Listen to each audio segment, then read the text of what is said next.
എന്റെ സമ്പത്തെന്നു ചൊല്ലുവാൻ വേറെയില്ലൊന്നും, യേശു മാത്രം സമ്പത്താകുന്നു. എന്റെ സമ്പത്തെന്നു ചൊല്ലുവാൻ വേറെയില്ലൊന്നും, യേശു മാത്രം സമ്പത്താകുന്നു. സുഭാഷിതം. ഇന്നത്തെ ചിന്തയ്ക്കായി യെശയ്യാ പ്രവചനം 23 അധ്യായത്തിന്റെ 9 വാക്യം വായിക്കുന്നു. സകല മഹത്വത്തിന്റെയും ഗർവത്തെ അശുദ്ധമാക്കേണ്ടതിനും ഭൂമിയിലെ സകല മഹാന്മാരെയും അപമാനിക്കേണ്ടതിനും സൈന്യങ്ങളുടെ യഹോവ അത് നിർണയിച്ചിരിക്കുന്നു. The Lord of hosts has proposed it, to bring to dishonor the pride of all glory, to bring into the contempt of all the honorable of the earth. 23 അധ്യായത്തിന്റെ 1 വാക്യത്തിൽ സോരിനെ കുറിച്ചുള്ള പ്രവാചകം എന്നാണ് രേഖപ്പെടുത്തിയിരിക്കുന്നത്. യഹൂദയ്ക്ക് സമീപമുള്ള എല്ലാ രാജ്യങ്ങൾക്കും എതിരായുള്ള പ്രവചന പരമ്പരയാണ് യെശയ്യാവ് നടത്തിക്കൊണ്ടിരിക്കുന്നത്.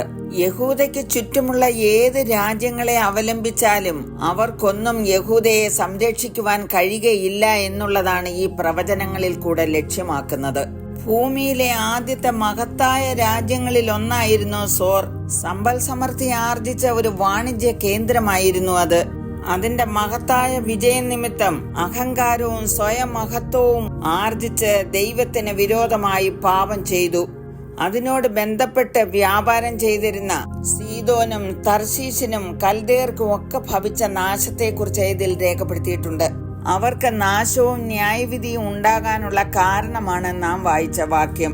സകല മഹത്വത്തിന്റെയും ഗർവത്തെ അശുദ്ധമാക്കേണ്ടതിനും ഭൂമിയിലെ സകല മഹാന്മാരെയും അപമാനിക്കേണ്ടതിനും സൈന്യങ്ങളുടെ യഹോവ അത് നിർണയിച്ചിരിക്കുന്നു. എല്ലാ കാലത്തുമുള്ള സമ്പന്നന്മാർക്കൊരു മുന്നറിയിപ്പാണ് ഈ വാക്കുകൾ. അധ്വാനിക്കുന്നതിനോ വ്യാപാരം ചെയ്യുന്നതിനോ സമ്പത്തുണ്ടാക്കുന്നതിനോ വിപരീതമല്ല നാം വായിച്ച വാക്കുകൾ.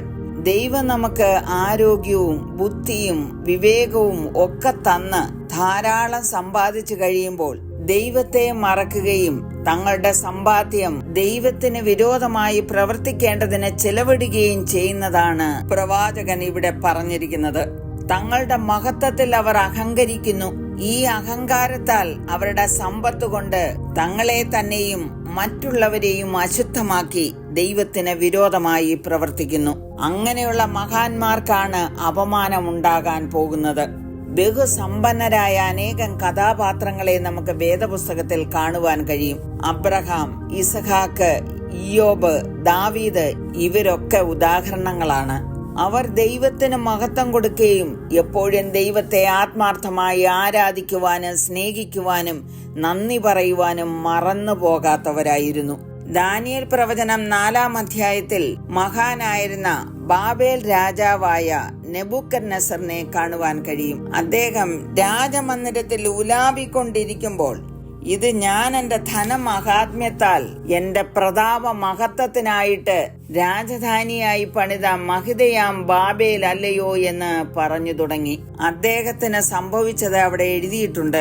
അദ്ദേഹത്തിന്റെ രാജ്യത്വം വിട്ടു നീങ്ങി, മനുഷ്യരുടെ ഇടയിൽ നിന്ന് നീക്കി പാർപ്പ് കാട്ടിലെ മൃഗങ്ങളോടുകൂടെയായി.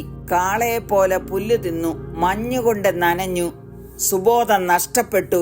ഇങ്ങനെയൊക്കെ സംഭവിക്കുമെന്ന് ദാനിയേലിൽ കൂടെ യഹോവ അരുളി ചെയ്തിരുന്നു. അതിനുള്ള പരിഹാരവും പറഞ്ഞുകൊടുത്തു. ദാനിയേൽ 4:27 അത് വായിക്കുന്നു. നീതിയാൽ പാപങ്ങളെയും ദരിദ്രന്മാർക്ക് കൃപ കാട്ടുന്നതിനാൽ അകൃത്യങ്ങളെയും പരിഹരിച്ചുകൊള്ളുക.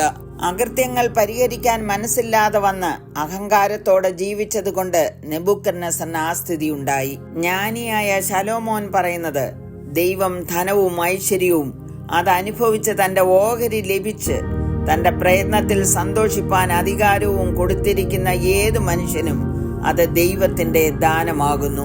ദാനങ്ങളിലല്ല, ദാതാവിൽ സന്തോഷിക്കുവാൻ നമുക്കിടയാകണം.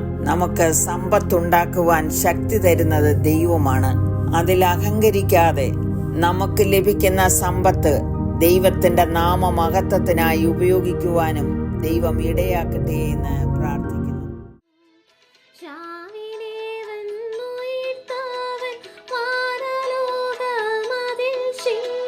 സാധുവെന്നെ ഓർത്തു നിത്യം പാതലോ